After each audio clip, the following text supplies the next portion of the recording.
Bay, ano kahirap yung naging game against Reynoso? Okay, mahirap. Tayo kami, dami nila ano. Okay na. Dami nila ano. Naka-free throw sa amin, so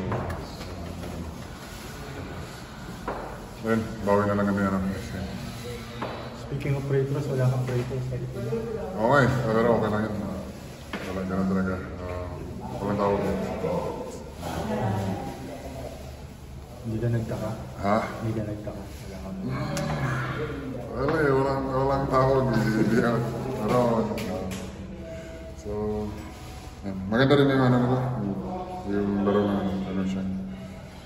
So, ayan. May ano pa naman, may game pa naman kami sa tapos. Kailan ba playoffs pala? Wednesday.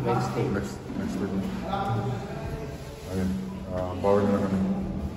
At si Adams, hindi na binalik nung... Ano daw siya na-strain daw yung ano niya, yung hamstring.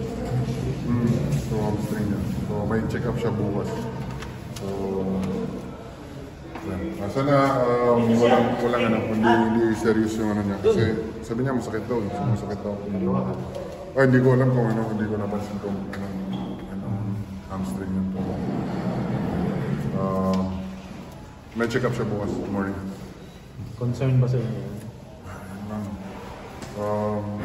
Nag-usap yung mga coach kanina. So, ayun ko lang. Bukas, siguro yung bukas. Ano yung magiging result na.